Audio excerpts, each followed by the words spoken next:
Akawungezi k'eggulo omubaka wa Butambala era amyuka President w'ekibiina kya National Unity Platform NUP mu Buganda Muhammad Mwanga Kivumbi ng'alina omubaka omukyalo wa Butambala Ajjata Shakabanda abasinkanye abantu ku kisaawe ekikungu mu Butambala nga bawunyisa enjiri y'ekibiina kyabwe. Mwanga Kivumbi asibye abavubuka okudda ku byalo byabwe nga toolekera 226 okuwagira bannakibiina bannaabwe. Bw'abadde akwasa Kizito Sulaiman Wamala ssentebe w'abavubuka ba NUP mu DCI Butambala Mbuleera amukuutidde okukakasa nti Butambala bagijjamu obuwanguzi.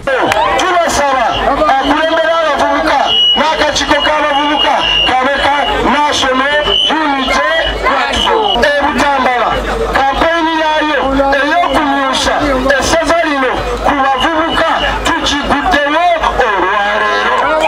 Ajjata Shakabanda naye akonze abavubuka ba NUP okwetoola eggwanga okwenyigira mu byobufuzi ku buli mutendera. Senga bakulembeze nzenga Deputy Secretary wa National Unity Platform nja kwetaaga okuyamba bannange n'obutundu byabwe bwe beetaaga kyova nti tukikoze olwaleero nga bukyali sobola kufuna akadde akagenda okugenda mu bitundu ebirala okuyambako bannaffe. Ssente w'abavubuka Wamala aweze okukunga banne okuwagira NUP.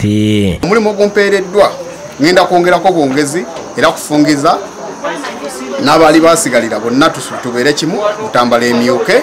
Mu ngeri yemu abavubuka mu Nansana Division bagenze mu bungi okuwaayo empapula zaabwe eri akuliddemu akakiiko mu NUP Omumbejja Sarah Nasimbwa. Stephen Mukalazingo ono ye ssentebe wa Kkunga mu Nansana Municipality n'akulira ebyokulonda mu Nansana Municipality Isaac Kalumba Kisitu ziri mu mpeke. Abantu bange mbakakasa era mbagumya nti wano tukyali mu primaries oba kye bayita akamyufu kyokka ekibiina gwe kinaba kiwanzeeko eddusu tugenda kuyimirira naye okwongera okulaba nga tuwangula obukulembeze buno. Era tusuubira tugenda kuba n'obuwagizi bungi nnyo omulundi guno kubanga twetabyemu. Wabula ye Edison Kata abadde yeesimbyewo ku bwa ssentebe wa Nansana West 1B akwatiddwa poliisi ku mulyango oguyingira we babadde basunsulira abasirikale ne bamusaako obunyogoga.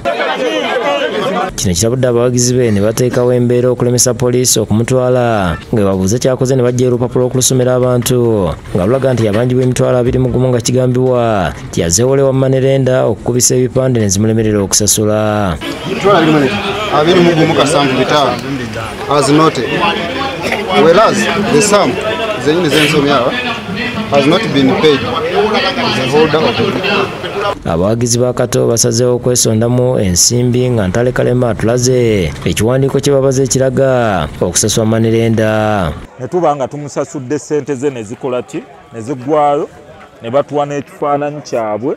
Akasente kebadde baagala nti kebamubanja tukasuuzira tukamuwadde bawadde emitwalo 21 Kata ateereddwa n'ekizeeko okwewandiisa nga abamu ku bawagizi be bavumidde poliisi kyekoze. Naye kya nnaku nnyo olwaleero nti Manerenda asobodde okusitula abasirikale bajje bakwate omuvubuka agenda nominatinga. Abakuliddemu okuwandiisa baliko obubaka bw'abadde abavubuka abeesimbyewo. Mubuka babeere bagumu eri ekibiina kyabwe kuba ekibiina kivubuka era kyabavubuka tetuliwo kubateekateeka. Byondo William ne Abu atuuse bakusakidde gweno ku Lwabukidde TV.